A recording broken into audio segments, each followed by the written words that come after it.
A soldier haunted by silence. He returned to the only place that had ever felt like home, even when it had stopped being one. Most people saw a ruin swallowed by snow, a relic forgotten by time. But Eli and his loyal shepherd, Ranger, saw something else.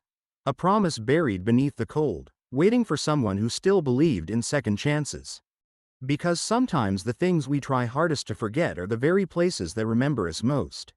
The air over Pine Ridge carried a faint haze of frost and pine sap, as if winter itself had been holding its breath for years. The mountains stood pale and quiet beneath a low, gray sky. A thin wind wandered through the trees, brushing against the frozen branches like a ghost too gentle to fear. Eli Carter drove slowly up the winding dirt road toward the old lodge. His weathered Ford, a survivor from another decade, creaked under the weight of snow, tires cracking through thin sheets of ice. The sound echoed off the cliffs, reminding him just how far away from everything he truly was. When he reached the final turn, he killed the engine. Silence rushed in, thick and almost holy. His breath fogged the windshield before fading, leaving only his reflection, a man in his early 40s, tired but not defeated.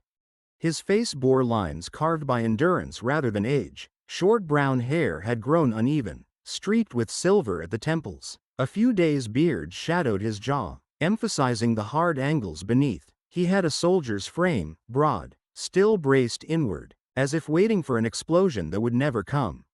A pale scar traced down his right hand to his wrist, an old burn from the desert that still ached in the cold. His eyes, steel blue, carried both calm and danger in the same breath, eyes that remembered too much. Beside him sat Ranger, a German shepherd with a thick sable coat that shimmered between brown and black. His muzzle was lightly grayed, and at 7 years old, he still moved with the disciplined poise of a soldier. A small notch cut his left ear, shrapnel, years ago, and a faint scar crossed his nose. Yet his amber eyes were steady, patient, deeply human. Eli exhaled and leaned back, resting his hands on the wheel. "Well, buddy," he murmured, voice low and rough, "we made it." Ranger's tail brushed the seat once, then went still. His gaze followed the outline of the lodge emerging through the mist, a 2-story wooden structure half buried in snow, its roof sagging, the porch veiled in ice and vines. The sign above the door still read Pine Ridge Lodge, though half the paint had peeled away. It had been built by Thomas Carter, Eli's uncle, the only man who had ever felt like family after his parents' accident when Eli was 9. Thomas had been a tall, weathered man with iron-gray hair, kind eyes, and hands calloused by a lifetime of work. Once an army mechanic, he'd retreated to the mountains to build something that would last longer than war. He took Eli in, raised him with quiet affection, taught him how to split logs, repair engines, and listen to the rhythm of the woods. To the townsfolk, Thomas was the gentle caretaker who never spoke much but always showed up when something broke. Eli hadn't seen him in nearly a decade. The military had swallowed his youth, and by the time he returned, Thomas was gone. A lawyer's letter arrived 2 weeks later. "You are the sole inheritor of Pine Ridge Lodge." Eli stepped out of the truck. The cold struck his face clean, sharp enough to make him feel alive. Ranger jumped down beside him, paws sinking into the snow with soft crunches. Together, they stood still for a long moment, staring at the house that once smelled of firewood, tobacco, and safety. It was smaller than Eli remembered, yet somehow heavier, as if time had laid its full weight upon it.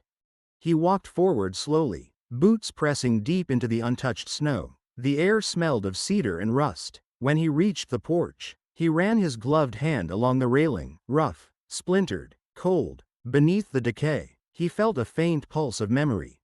He could almost hear Thomas's laughter, that low, patient sound that always followed advice. "Come back when the war inside you is done," the old man had said. But Eli knew better now. Wars didn't end, they just changed shape.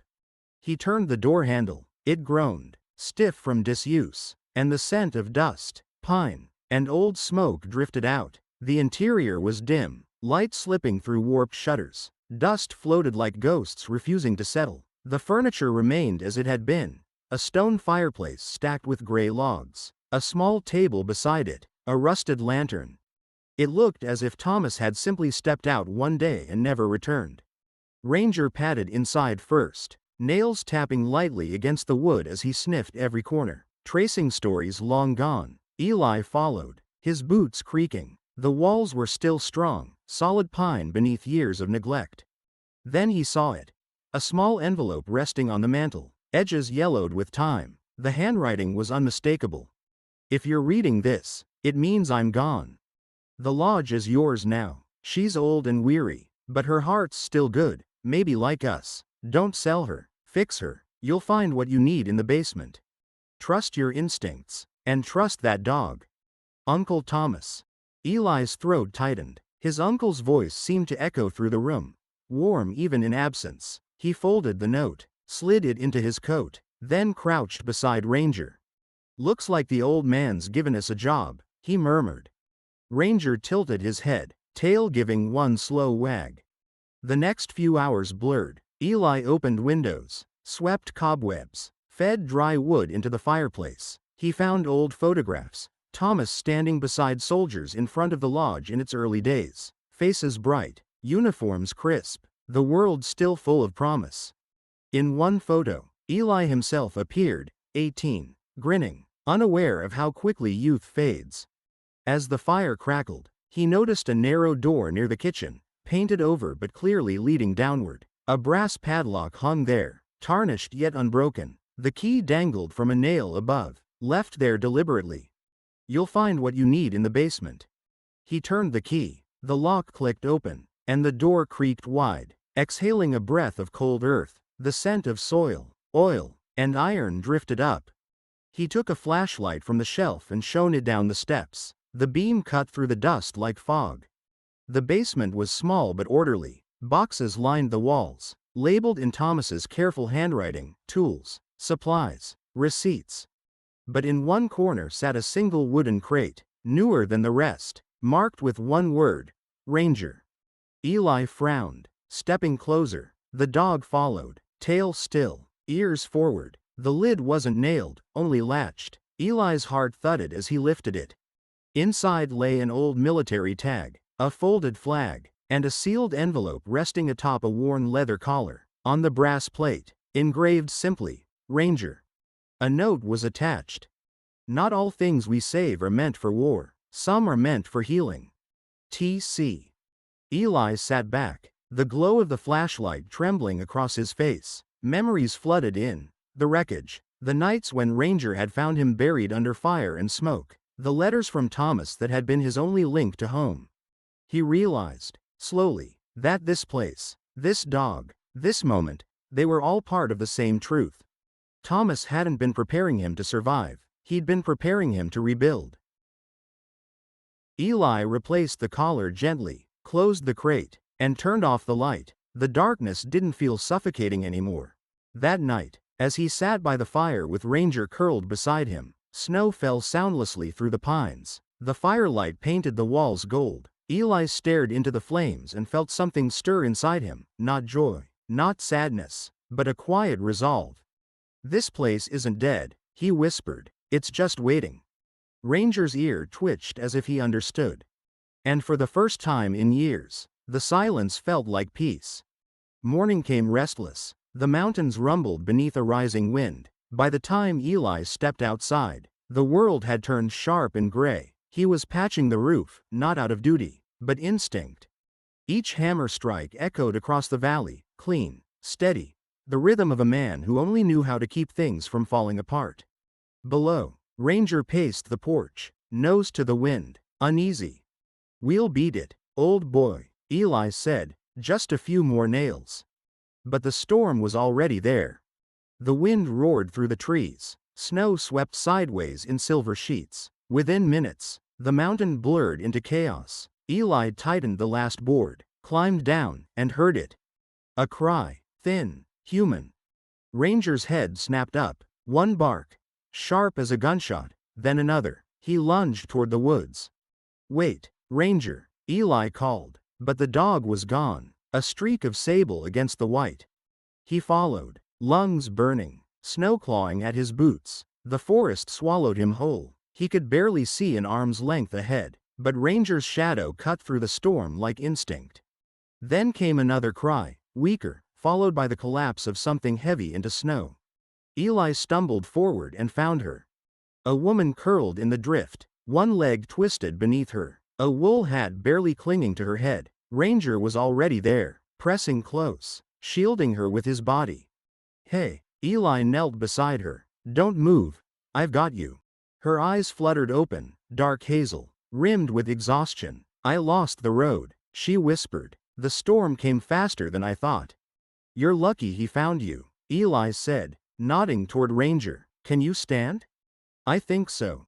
He slipped an arm under her shoulder, lifting her carefully. She was lean, maybe in her 30s, a quiet strength beneath the exhaustion. Her gloved hand trembled in his. When she stumbled, he caught her again.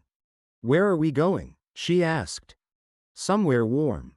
They pushed through the storm together, following Ranger's tracks. When they finally reached the lodge, Eli slammed the door behind them. Heat from the fireplace wrapped around them like a heartbeat. She sank into a chair near the hearth, teeth chattering. You're safe, Eli said. Coffee's coming up. She gave him a tired smile. You don't talk much, do you? Not unless I have to. That earned a laugh. I'm Maya, Maya Brooks. Eli Carter. Her eyes brightened. Like the Carter who owns this lodge? Something like that. Well, Eli Carter, you just saved a very ungraceful schoolteacher. He raised an eyebrow. Schoolteacher? Yes, down in Timber Hollow. Small class, big noise. She took the mug he offered and wrapped both hands around it. Stayed too long grading essays and thought I could beat the storm. Her voice was gentle, melodic, the kind that could calm children or hush a room. Her coat still smelled faintly of chalk dust and books. There was steadiness in her, the kind born from endurance rather than ease. You shouldn't be out here alone, Eli said. You live up here alone. Different kind of alone. She studied him for a moment, then turned toward the fire. You know, she said softly, quiet can heal or hurt. Depends who's listening. Eli looked away. Yeah, I know. They didn't speak for a while. The lodge creaked in the wind. The fire popped. Ranger settled between them like a living hearthstone. When the storm thickened, Maya helped hang her coat by the fire while Eli fixed a loose shutter. This place feels alive, she said, like it remembers things. It does, Eli replied. My uncle built it for soldiers who needed rest more than medicine. He sounds like someone who understood people. He did, Eli said quietly, more than I did. The storm raged long into the night. When Maya grew too tired to sit, Eli brought her an old quilt. You'll be safe here, he said. Roads won't clear till morning. Thank you for everything. Don't thank me, he said, nodding toward Ranger. Thank him. The dog blinked sleepily, tail tapping once. By morning, the storm had passed. A pale sun burned weakly through the haze. Maya stood by the window, her reflection faint against the glass. It's beautiful, she whispered. How something so cruel can look so pure after. That's how these mountains work, Eli said. They break you, then they show you peace. She smiled. If you ever need something to fix that isn't a roof, the school's furnace is dying, and the floor creaks like it's got secrets. Maybe you could take a look. Eli hesitated, hearing his uncle's words echo faintly. Fix what's broken. I'll think about it, he said. That's all I ask. When she finally left, Ranger followed her tracks to the tree line and watched until she disappeared. Eli turned back to the lodge. The silence was heavier now, but not hollow. On the table sat a brown leather satchel. He opened it carefully. Lesson plans, children's drawings, and a note written in a child's uneven hand. Ms. Brooks is brave. Eli traced the words with his thumb and smiled. Yeah, he murmured. She is. Outside, snow melted off the roof, dripping like a heartbeat restarting after years of stillness. The morning after Maya's departure dawned pale and still. The storm had passed, but its ghost lingered in the air. Eli stood by the window, mug in hand, eyes tracing the valley road. On the table beside him sat Maya's satchel, untouched. Ranger raised his head, following Eli's gaze. Yeah, Eli muttered. I know she'll want it back.